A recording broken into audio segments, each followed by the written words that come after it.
attacks me on a regular basis. She says stupid shit on a regular basis. They just happen to coincide. But can I just say this? Have platforms that have stuff on them that not everyone on that platform or who consumes stuff on that platform enjoys. And The View is a particularly weird place to do a compilation. It's called The View? It's called The View. It's not called The Facts. Yeah, but isn't it interesting that it's called, I mean, I don't think they meant this when Barbara Walters invented it a long time ago, but it's The View. Well, that's the problem in America. There is one view, right, and one that's clearly true opinion, and everybody else can go sit in the corner. Bill Maher is going after Whoopi Goldberg again, but this time it feels different, and not everyone is rushing to defend her. Whoopi has built a reputation for takes many critics call out of touch, sometimes even controversial, but when someone like Bill Maher challenges her, people pay attention. This wasn't just disagreement, it was sharp, direct, and hard to ignore. So before we break it down, hit subscribe, because this escalates quickly. What do you think of Whoopi Goldberg saying it's worse to be a black person in America today than a woman in Iran? You know, I see we were talking about the trans issue before, and the New York Times really has come over on that to the sort of the sensible, liberal, not crazy woke position. I think this is a great first step toward getting the Democrats back to sanity, and a second good step would be we got to do something about The View. I really believe that. I mean, could you just it's huge in Iran, though. Bill Maher didn't just respond to Whoopi Goldberg's claim, he broke it down piece by piece. At the center is a comparison he says falls apart under real scrutiny, comparing black Americans to women living under the Iranian regime. And this is where it gets serious. In Iran, women face strict government-enforced restrictions across daily life, from mandatory dress codes and surveillance to unequal rights in marriage, travel, and the legal system. In some cases, refusing hijab laws leads to arrest, fines, even prison. Now compare that to the United States. Despite real challenges, black Americans actively participate in civic life, voting, building businesses, holding office, and shaping national policy. So the question is simple. Are these situations really comparable? Maher's answer is blunt, not even close. And in his view, this comparison doesn't just miss the mark, it risks minimizing real oppression abroad while distorting reality at home. Watching The View in Iran, all with the same head cover. Can't even tell which one is which. My district in the great state of Texas is actually a white majority district that President Trump would have won by 25 points. As I said, I'm a direct descendant of a slave. My great-great-grandfather was born on a Rosedown plantation. I am literally being judged not by the color of my skin, but by the content of my character. That's the progress because, like, a lot of white people had to vote for me. A lot. So wait, I don't even ever want to hear Whoopi Goldberg's conversation about how it's worse to be black in America right now. That's a bit far. And my father, who's 75 years old, he was a man that was in the French quarters that had to go get a sandwich to the back door of the building. And his son is now a United States congressman in a white majority district in Texas as a Republican. That is America. That's America. Then comes an example that strengthens the argument even more. Wesley Hunt points to his great-grandfather, a man who lived through undeniable oppression more than a century ago. That contrast matters because it shows how much has changed. From segregation and systemic exclusion to representation at the highest levels of government, business, and culture, the progress is historic. And that's why critics say Whoopi Goldberg's statement feels disconnected. Not because challenges don't exist, they do, but because ignoring that progress creates a narrative that feels incomplete and sometimes misleading. And here's the bigger issue. When complex realities get reduced to emotional sound bites, the truth gets lost. Juneteenth, that's a Texas holiday, began in Texas in Galveston. General Granger came and read the Order Number 3 that finally abolished slavery months after the war because the war took a time to get to Galveston.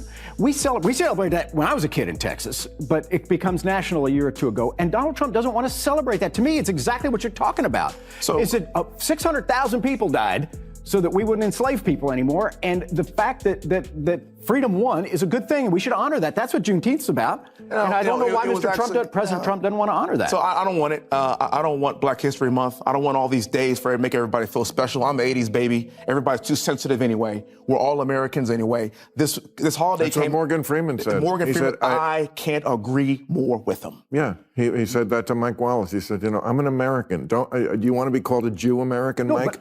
Now here's where things take an unexpected turn. Bill Maher finds himself agreeing with Donald Trump on this issue, and that alone says a lot. Maher has long criticized what he sees as excessive identity politics, and this fits directly into that concern. His argument is simple but controversial. Dedicating a full month to a specific racial group like Black History Month may come from good intentions, but it can also reinforce division instead of unity. Constantly emphasizing differences, racial, cultural, political, can deepen the divide rather than fix it. Instead of bringing people together, it can push people to see themselves primarily through identity. Critics argue it's about recognition, not separation, but Maher's concern remains the same. Unity, in his view, should be universal, not segmented. We'll celebrate Juneteenth too, and non-Italians celebrate Columbus Day. And I'm all for any holiday. I'm half Irish. Do I get half the day off on St. Patrick's Day? But a lot of I get half the week. everybody gets stuck on St. Patrick's Day. That's a good point. Did you have a question for the congressman there? No, are you telling me you're black? Yes. You don't see color, right? We don't see Unbelievable. color. Now here's where things take an unexpected turn. Bill Maher finds himself agreeing with Donald Trump on this issue, and that alone says a lot. Maher has long criticized what he sees as excessive identity politics, and this fits directly into that concern. His argument is simple but controversial. Dedicating a full month to a specific racial group like Black History Month may come from good intentions, but it can also reinforce division instead of unity. Constantly emphasizing differences, racial, cultural, political, can deepen the divide rather than fix it. Instead of bringing people together, it can push people to see themselves primarily through identity. Critics argue it's about recognition, not separation, but Maher's concern remains the same. Unity, in his view, should be universal, not segmented. Okay, and finally, new rule. Someone must tell the usual suspects on the far left that the saying is, when you're in a hole, stop digging, not keep digging. Talk about doubling down on what got you fucked in the first place. Even the one concession I've heard a few people on the losing side offer, that liberals should stop saying the Trump voters are stupid, comes with a kind of unspoken parentheses. We know they are stupid, just don't say it. Yeah.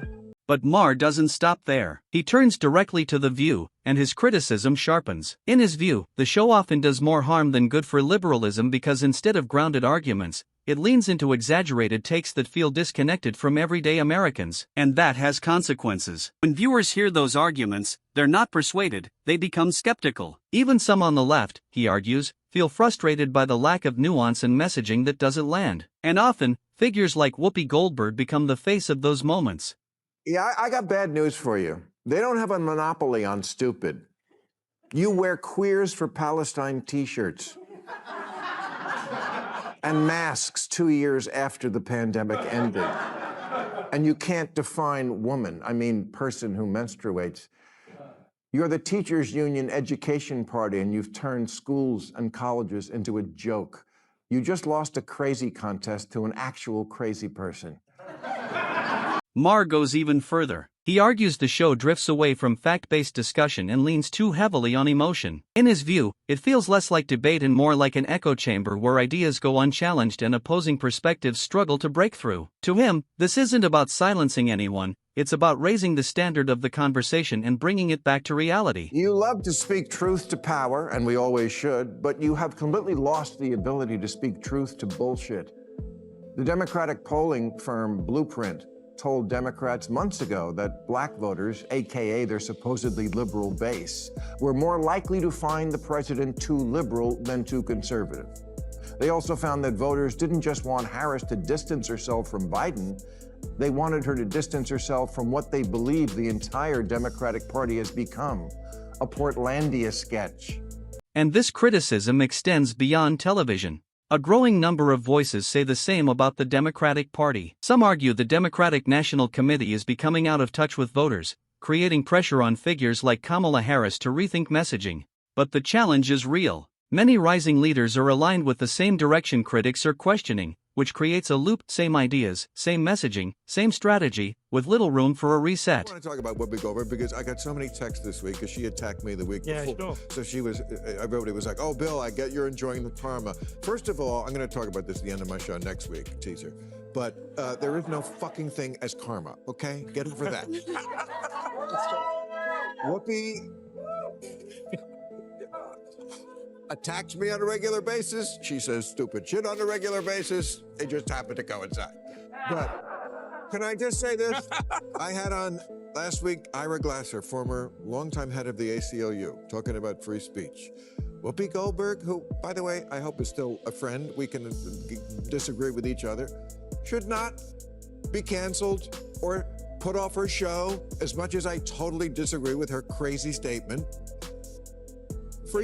Despite all this, there's one principle Bill Maher doesn't abandon: free speech. No matter how strongly he disagrees with Whoopi Goldberg, he doesn't support removing her from The View, because silencing opinions, even flawed ones, sets a dangerous precedent. In his view, debate should be answered with more debate, not cancellation.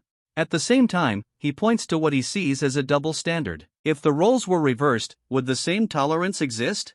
Maher clearly isn't convinced. But isn't it interesting that it's called, I mean, I don't think they meant this when Barbara Walters invented it a long time ago, but it's The View. Well, that's the problem in America. But there is one view, right, and one that's clearly true opinion, and everybody else can go sit in the corner. That's correct. I think that's not actually, like, you're right, the name raises questions, and certainly there's been some much covered internal politics on that show, but I do think that, there is space. Even that show does have space. When Whoopi said what she said, there was quick pushback from other panelists. They were like, I don't know. Actually, I think that might not be right. And that brings us to the core issue. For many critics, the problem with The View isn't strong opinions, it's how those opinions are handled when challenged. When disagreement turns into confrontation, real dialogue disappears, and what remains is a one-sided conversation. That limits ideas, pushes viewers away, and weakens credibility. Because real discussion depends on contrast, not uniformity. And if that continues, the divide everyone talks about fixing may only grow stronger. If you made it this far, you already know this isn't a simple issue. So if you found this valuable, hit like, subscribe, and stay tuned, because this conversation is far from over.